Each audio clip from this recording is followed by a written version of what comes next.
Hi there. In this video I'm going to attempt to make this flashlight a little bit safer. So it has a T6 Cree LED. What we have inside the box, the cells themselves. And first thing I want to know about these cells, are they protected or not? They are light, they are quite light, so they are not really good quality cells by any means.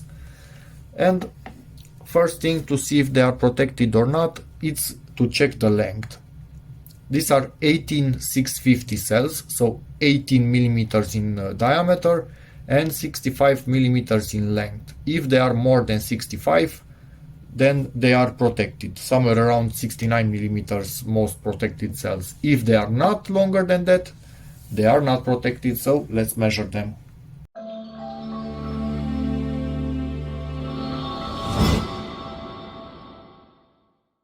Be careful with this metal lithium battery, kaboom, and big fire. So, camera please focus. This is the length of the cell, and it's, about 65 millimeters or 6.5 centimeters, you can see right there.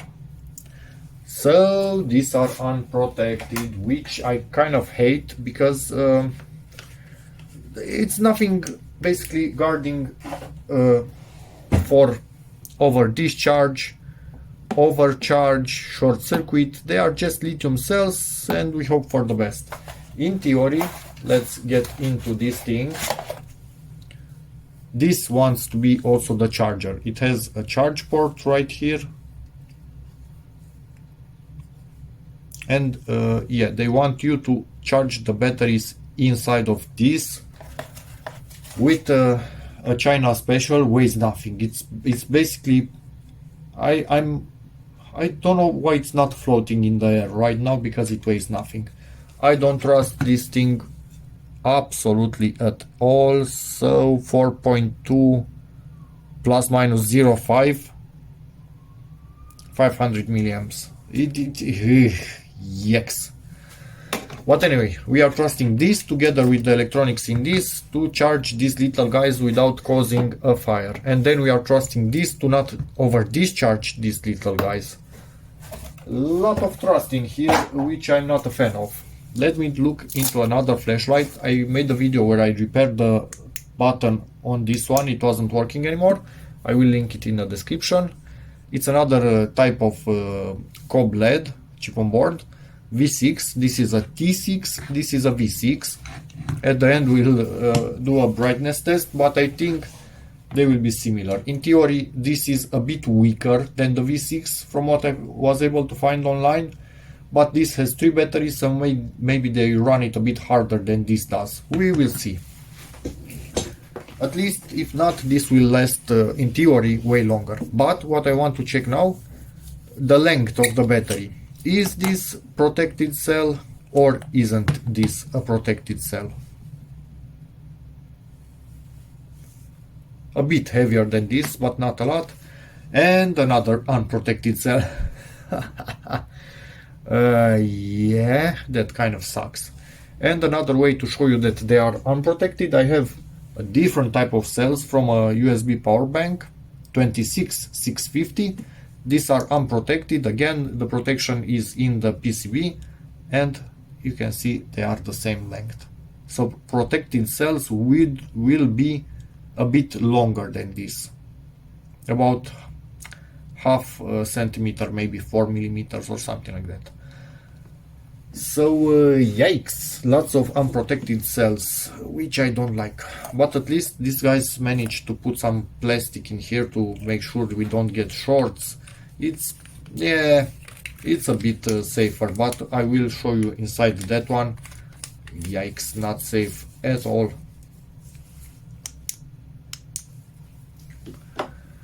Let's get to town on it. Full disassembly required. We can see the chip on board right in there. A bit to the side, because why wouldn't it be? Not 100% if this is glass or not. Nah, plastic all day long. So how you doing? It's plastic, but yeah, for what I needed, I think it will do the trick. Let's put the cells a bit further away, that out of the way. Continue opening this thing up. It has a ton of O-rings around here. Not sure what I did, but something doesn't want to come apart.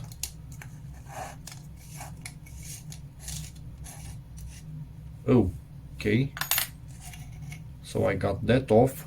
This is basically a ring with a groove. I think there are two grooves, yes, two grooves, which make this move up and down for focus. The whole SE moves up and down for focus. Now let's get the rest of this thing out.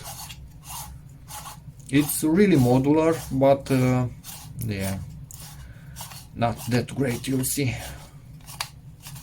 But I think I want to make it half safe if I can. So this whole thing moves like this, up and down, as I showed you. And lots of grease. And here we have the PCB that should be handling basically everything in this flashlight, charging, discharging and whatnot. But the problem is, I think I'm going to put this kind of back. Can I actually move this LED so it's in the middle? Would that be possible? I don't think I can, because if I try to move it in the middle, I risk damaging that wire and presumably possibly creating a short. This I think is keeping the LED in place. Yep, most likely this is keeping it in place. In theory I could potentially. Yeah, I'm going to try and center it. Ah, damn it, I hate it that I'm such a perfectionist at times. Or maybe not perfectionist, but OCD for sure. Let's see if this will help me open it up.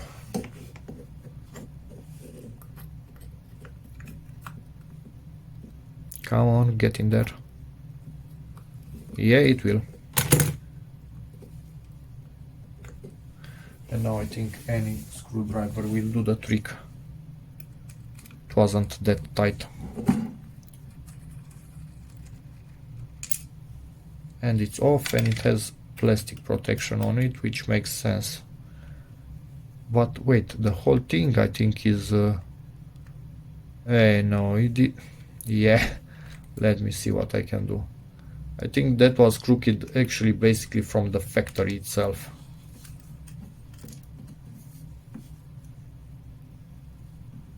Yeah, great.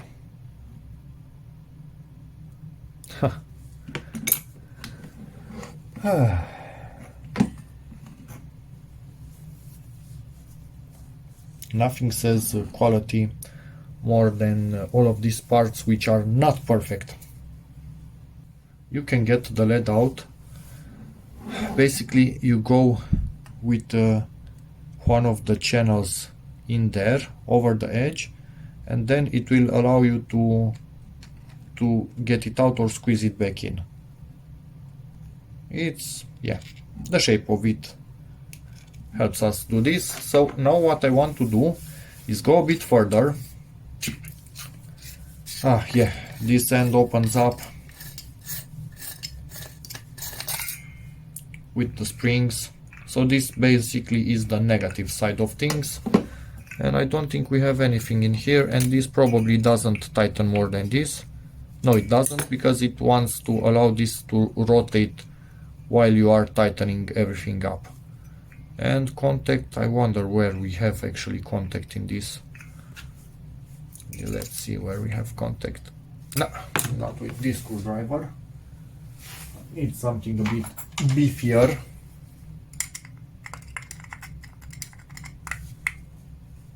Okay-ish. They were not playing around when they got this screw in here. What does make contact in here? Oh man, really? So as you can see, this, which is basically solder, I will clean where I put my fingerprints on it with oil, is making contact on the metal in here, and then through the thread is going into the body, and again through the thread. Awesome. Anyway, yeah, for what we need it works, but it's kind of how you're doing. There's that. Let's continue our voyage of discovery. And my problem lies with this PCB right here.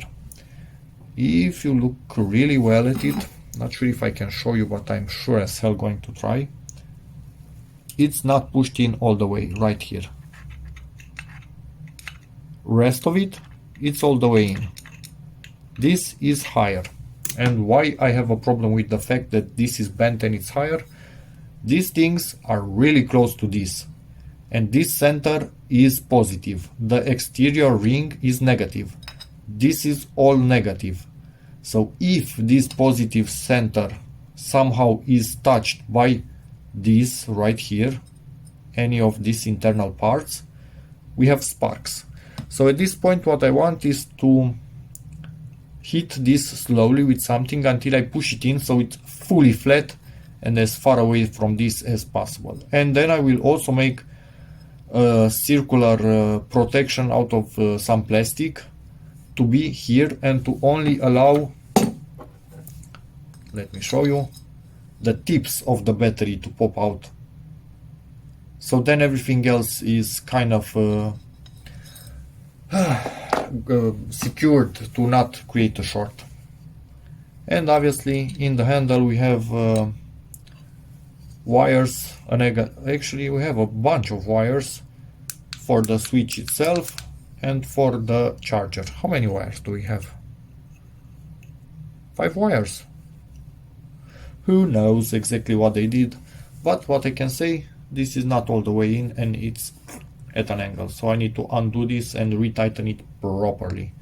So good attention to details. If you want to see the code on the PCB itself, it's that guy right there. Anyway, let's continue, guys. It is what it is. Actually, you know what, if I'm doing a full teardown, why not open these two up and open up also these guys and take off the plastic and see what the wires do. Maybe it helps somebody out there in YouTube land. Just want to mention, not that these were not tight, but they were not tight at all. So yeah, not sure why, but it's like they put it with their hands in there and it's good enough.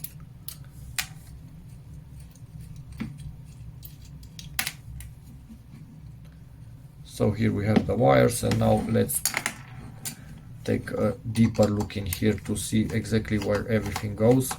And if I don't feel like something is secure in there, hot glue will come to the rescue to make things a bit more sturdy.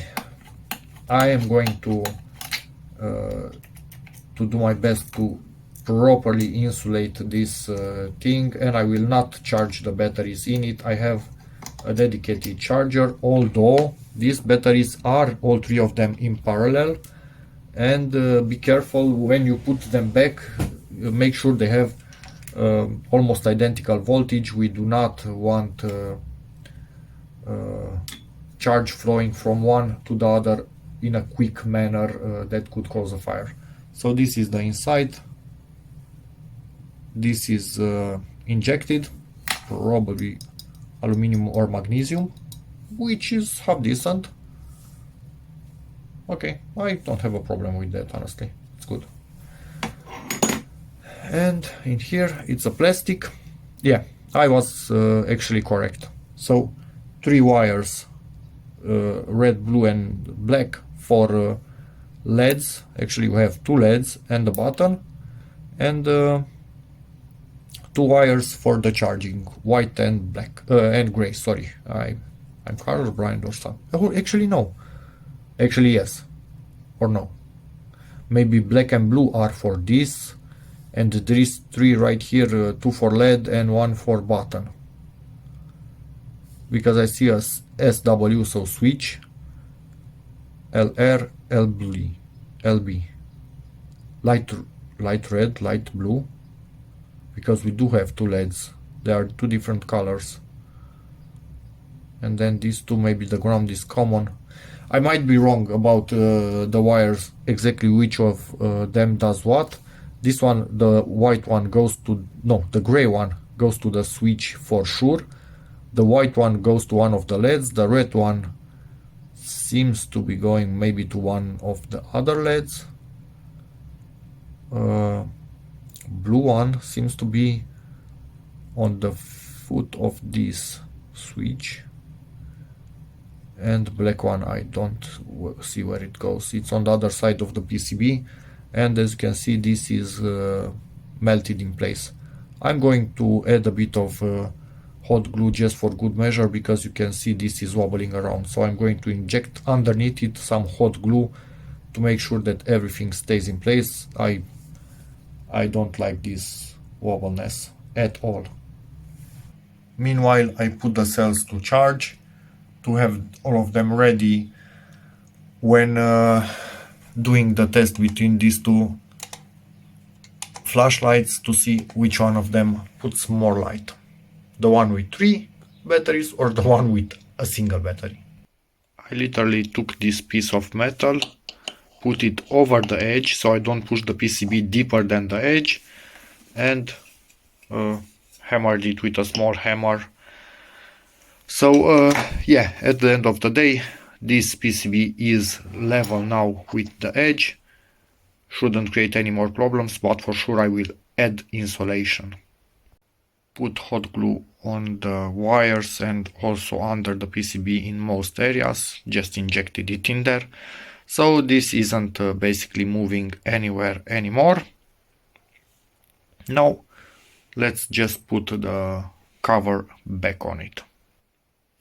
All the wires are held in place with hot glue, because this thing, when you are focusing, is moving up and down, and it was basically dragging along with it all the wires in here, which were directly soldered on the PCB. And we know that wires can break if you move them too much. Also in here they were moving right against the metal edge. Yes, I put hot glue, so I cannot really remove the handle anymore. But if I need to remove the handle, I know to come in here and break apart the hot glue and only then remove it. But I don't think that it will be required the way I made it now. So yeah, now the wires can move and only rely on flexibility of the wires and not break at the solder point.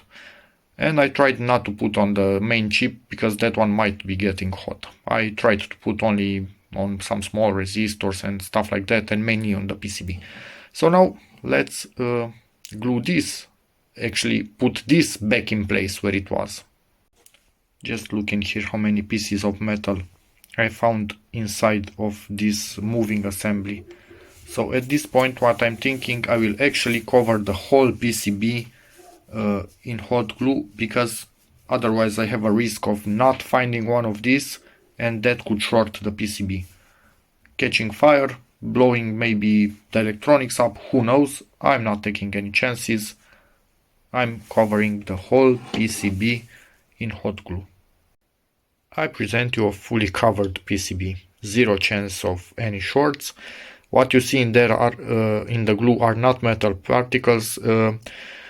In this glue gun I had a glue stick that had some glitter in it, and it seems some still remained in there.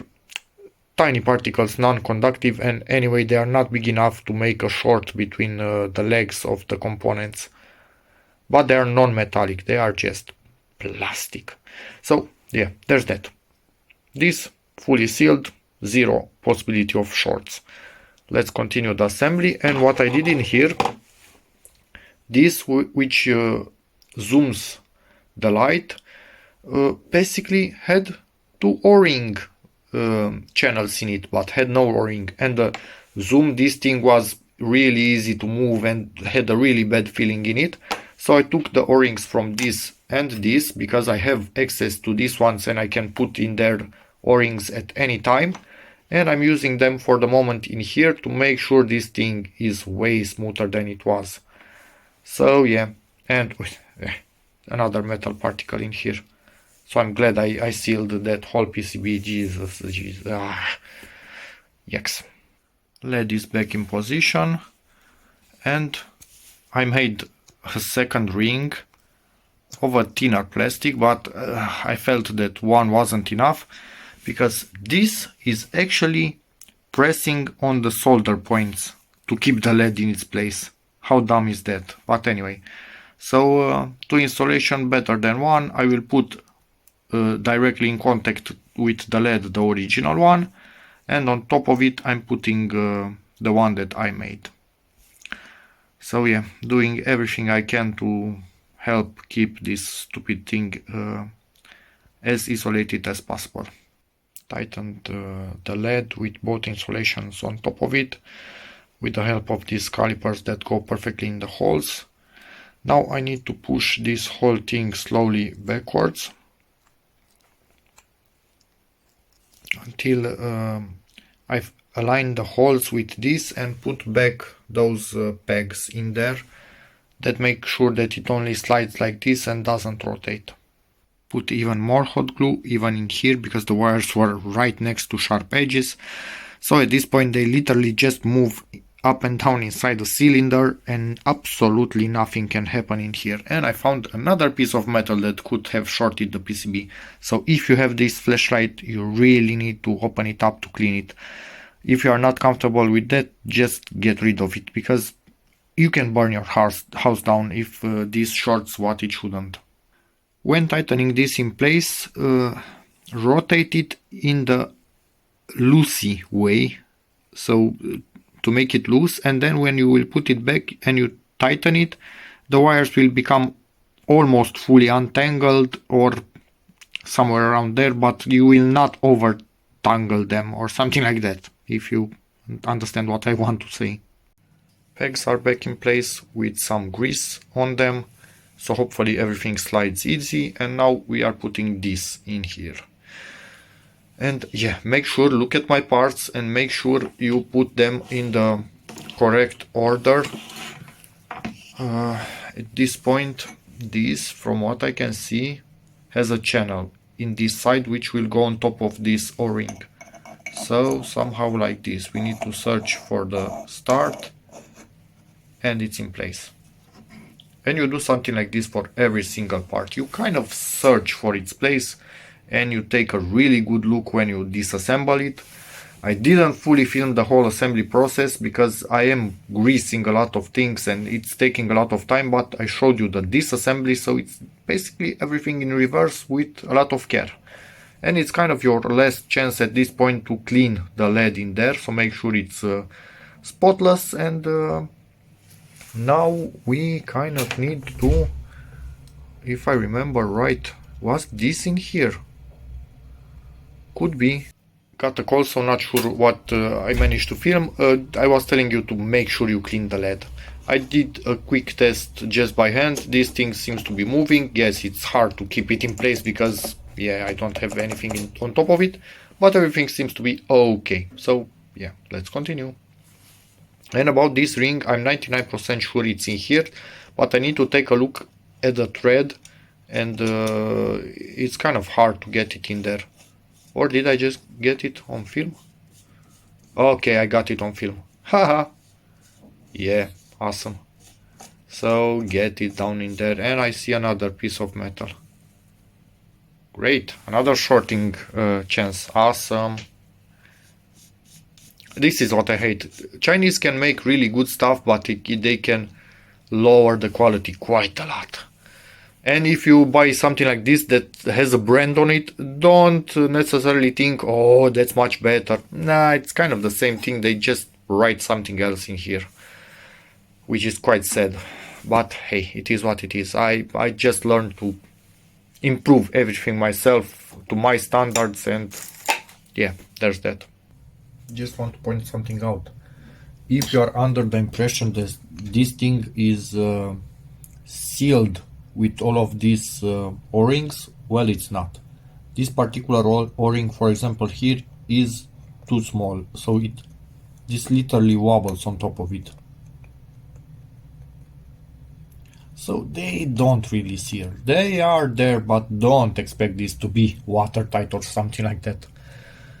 Anyway, cleaned this. Now it's coming on top of everything, and next step, this is coming on top of everything.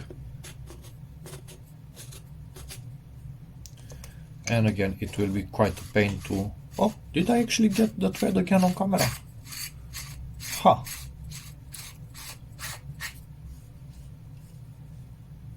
And now I have a big chance of this not working quite right. Oh, it is actually working quite right. Oh, and the LED is centered now. It was all over the place. Oh man, and this feels 100 times better in the hand compared to what it was, honestly. Hahaha. Made it much better. I could make it even better if I put some... can I undo it? If I put some grease on this O-ring right here, camera focus on it, it could feel even better, but yeah, it will come out all over the place. It will even on this one in here, it will probably come out. So at the end of the day, it feels much better already. And I learned in life, when something is working well and you are happy 99%, just let it be. You can see it's still wobbly in here because the O-rings are not doing what they are meant to do. It's impossible for them. Anyway, so there's that. PCB is in place. What remains, some alcohol and a little bit of old cloth to clean the PCB. We do not want any grease in there. That would spoil the contact. Okay, so this part of it is fully done. Now clean also this. You can see what was on that PCB. Awesome. Chinese dirt or dust or whatever you want to call it.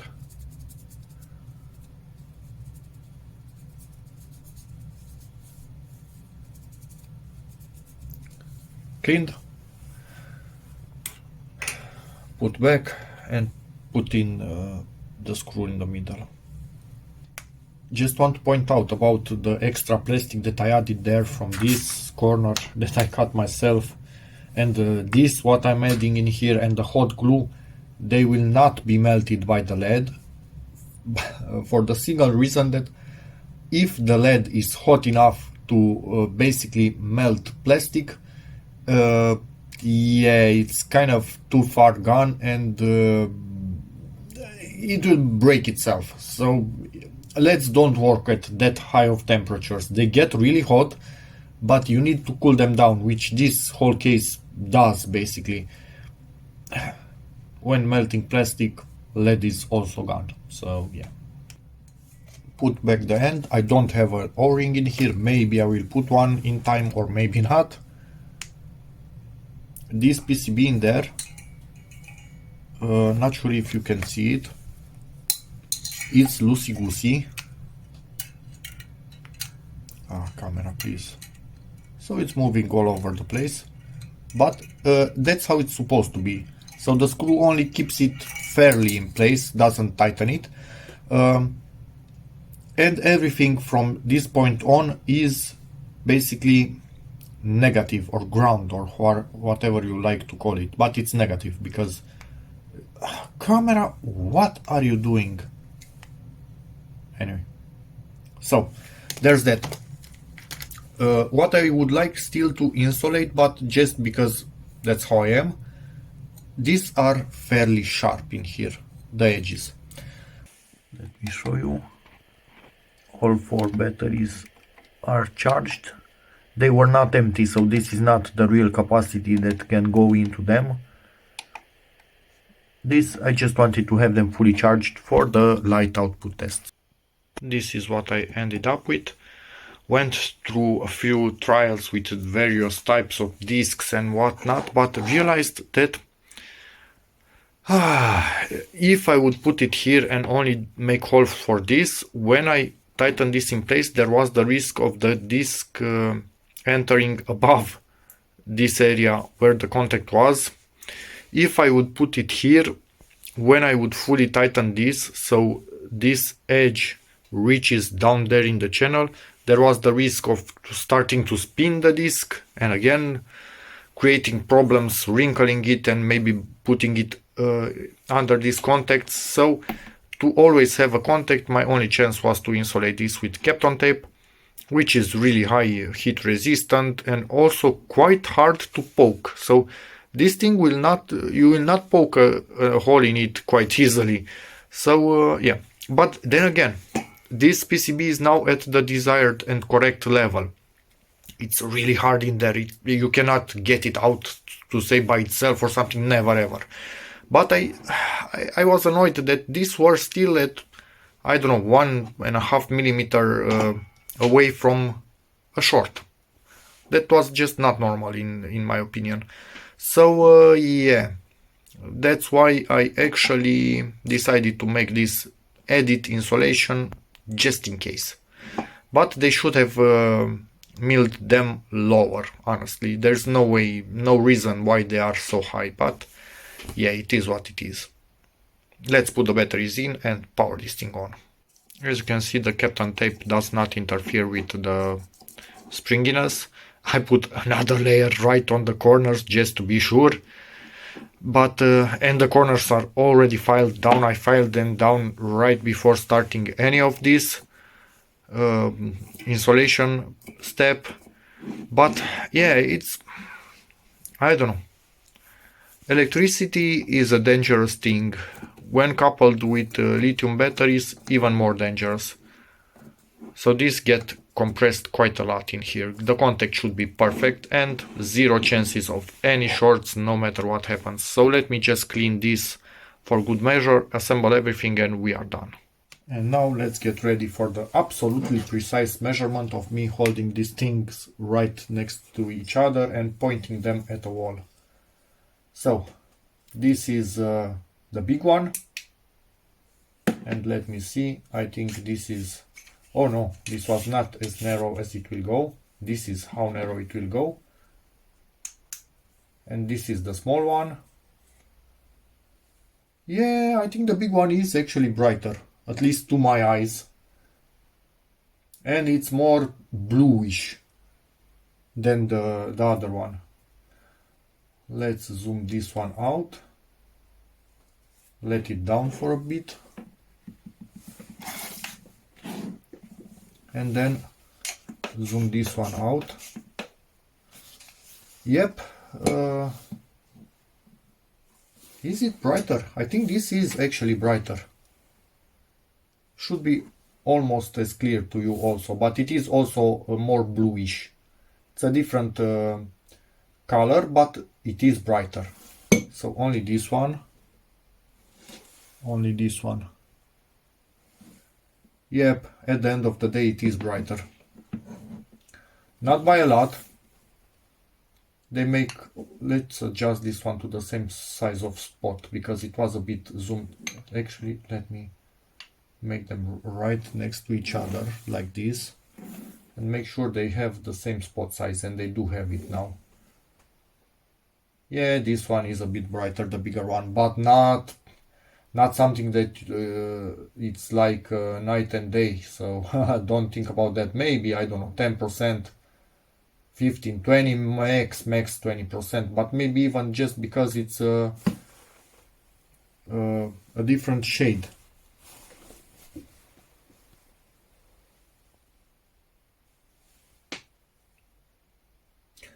Yeah, much more bluish light. This is more pleasant, the small one. So the, what is it? The V6 versus the T6.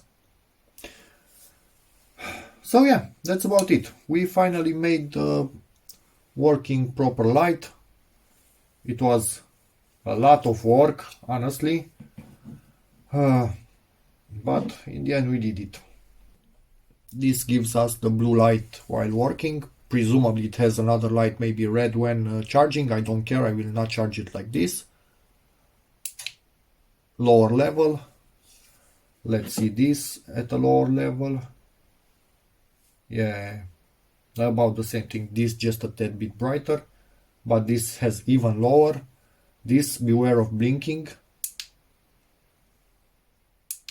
This only has 2 levels and blinking. This has 3 levels plus extra fast blinking and SOS.